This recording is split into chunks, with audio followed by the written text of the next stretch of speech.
karena saya pernah merasa di posisi perempuan yang tertindas gitu. Saya tahu perasaan perempuan itu traumanya seperti apa.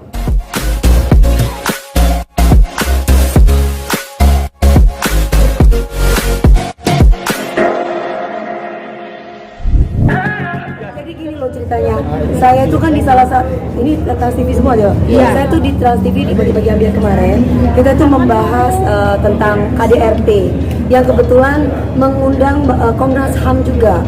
Nah di sini kan banyak tuh yang berargumen dan berasumsi bahwa demi anak itu tidak apa-apa dan tidak masalah. Lah aku cuma meluruskan aja bahwa untuk demi anak itu alasan yang salah, karena justru kasihan sama mental anak. Anak melihat orang tuanya berantem terus, saya bilang begitu, berantem terus, jadi efeknya nanti ke mental anak. Kalau kita sayang sama anak, kita harus bisa memberikan kesehatan untuk anak. Itu sebenarnya bukan karena demi anak, sebenarnya demi papahnya. Tiba-tiba sayanya itu langsung IG saya itu diserang. Saya awalnya masih diem, oh nggak masalah. Besoknya lagi saya di Bagi-Bagi Ambiar lagi ngebahas itu lagi, laler itu lagi. Saya bilang sama teman-teman kreatif, bosen Zai, bisa nggak yang lain? Nggak, soalnya gini-gini. Ya udah oke, mau nggak mau kan aku melaksanakan tugas aku. Dihajar lagi. Saya tuh saya dibilang mandul, saya dibilang pantes ditinggal sama 3 laki-laki, soalnya mandul sih. Terus yang ketiga saya dibilang tukang kawin, saya dibilang janda tua. Terus saya dibilang apalagi ya, ini murahan, saya dibilang kayak gitu. Akhirnya saya manusia biasa ya, apalagi saya ngeliat di akun-akun gosip itu beberapa gitu yang tidak bertanggung jawab itu memotong saya, di TikTok juga memotong saya, seolah-olah itu saya itu membicarakan mereka gitu. Akhirnya saya live, saya menjelaskan bahwa saya itu tidak tidak setuju dengan mereka bersatu. Nggak ada statement saya seperti itu. Tapi kalau saya kecewa, kenapa harus marah? Saya punya hak untuk kecewa loh. Misalkan saya ditanya teman-teman, kebetulan saya lagi live, ada teman-teman wartawan senior yang tanya sama saya tuh kan kalau misalkan teman-teman, kalau orang lain saya nggak mau jawab karena dia sama saya, Babe itu sama aku baik. Aku bilang, jawab dong Neng, jawab Neng gitu. Nah saya jawab, saya bilang gini, ya saya itu merasa kecewa, wajar kalau saya tuh kecewa, karena kan memang orang yang nggak kenal dengan Lesti aja kecewa, apalagi saya bilang kayak gitu. Tapi saya mendoakan baik, mudah-mudahan mereka bahagia dan Bilar tidak mengulangi lagi. Sudah hanya itu. Terus udah gitu mereka tanya lagi, kalau Mbak DP prinsipnya bagaimana kalau misalkan di KDRTI? Saya jawab, kalau saya nggak mau. Nah saya tuh menjawab saya loh, bukan menjawab mereka gitu. Saya tuh menjawab saya, tapi mereka tetap tidak terima. Kemudian akhirnya saya live lagi dong di IG, karena saya gregetan dibilang mandul gitu kan. Akhirnya saya live lagi di IG, saya bilang, mereka bilang gini, dasar janda tua, hei nenek-nenek, Bilar nggak mau sama lu ya, lu gini. Heh laler, gue juga nggak mau sama Bilar ya. Gue kasih tahu nih, pada waktu di pada waktu aku ngejuri, nggak enak, udah mereka udah bersatu ya.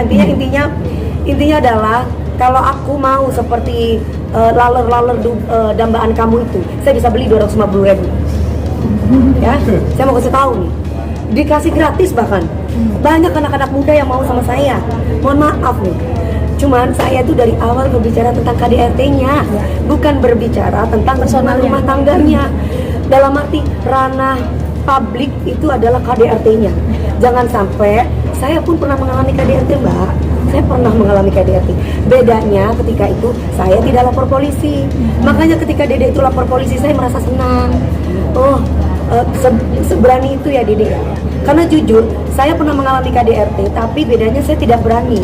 Tapi saya berani bercerai karena saya tidak akan mungkin berhubungan dengan suami saya lagi.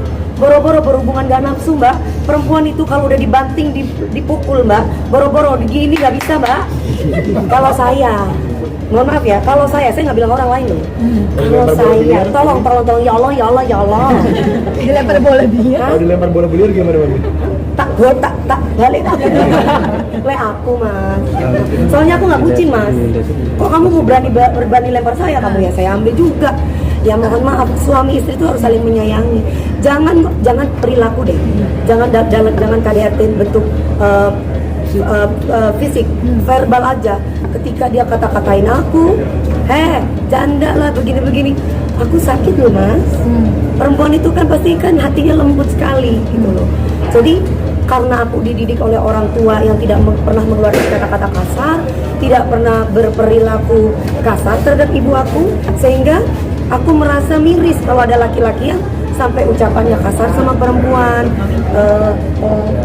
berperilaku kasar juga sama perempuan gitu. Jadi tolong digarisbawahi buat para laler-laler, saya tuh berbicara mengenai ranah publik, yaitu KDRT. Kalau masalah ranah privasi itu rumah tangga, saya nggak bicara tentang rumah tangga lalermu itu enggak. Bakal laporin sama artinya? Saya sudah simpan beberapa akun-akun mbak, sudah saya simpan. Dia ngatain saya mandul, harus ada bukti otentik dari kedokteran mengatakan bahwa saya mandul.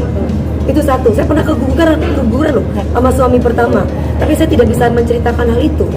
Mungkin saat ini suami, karena saya sudah silaturahminya sudah baik sama beliaunya, dan dia sudah baik sama saya sudah memaafkan itu. Terus walaupun bukan KDRT, baku hantam. Terus kemudian, cuma bedanya saya nggak lapor polisi, tapi saya cerai ya, karena saya nggak bisa itu. Kedua, saya diselingkuhi sama suami saya, sama mantan suami saya. Jadi kalau ada yang mau tukang kawin, saya tuh kurang sabar bagaimana, diselingkuhi, di KDRT-in, dirampok duitnya, saya nggak minta cerai loh, nggak digugat sama saya. Coba jejak digital, ada nggak saya duluan menggugat suami saya? Katanya kan perempuan sabar nggak boleh menggugat dulu. Nah, tapi saya juga nggak mau jadi perempuan jihad mati di tangan suami ya. Mau tuh bilang dalik. Saya dibilang begini, DP, ya saya kasih tahu kamu ya, DP katanya. Mohon maaf ya sayang, saya mohon maaf nih, ini ucapan dari orang tersebut dan saya masih simpan kata-kata dari akun tersebut. Si L ini perempuan soleha. Dia ini ketika mati pun di tangan suaminya, itu termasuk jihad. Itu salah. Ajaran agama dari mana? Sedangkan saya Islam tidak mengajarkan kekerasan. Nah, di sini kondisinya adalah kalau saya balik lagi misalkan saya dihajar sama suami saya terus katanya itu jihad, tolong dong tanyakan sama yang katanya jihad itu kalau memang langsung masuk surga, tolong bener gak itu memang masuk surga, baru saya mau dibogemin sama lagi saya ya.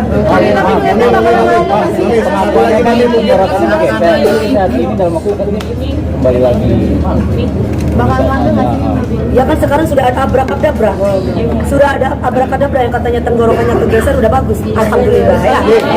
Saya lebih dari 10 kali mbak, saya lebih dari 10 kali. Kenapa saya bisa lantang berbicara menolak KDRT dan saya sangat menyayangi sesama perempuan, karena saya pernah merasa di posisi perempuan yang tertindas gitu. Saya tahu perasaan perempuan itu traumanya seperti apa. Gak gampang ketika dia mengalami rasa sakit. Contoh hal kecil aja. Contoh, saya mau nikah sama kamu tuh sebenarnya janda. Itu verbal ya, itu verbal. Itu sakit banget, apalagi sampai saya ditampar misalkan, sampai saya dibanting, dicekik.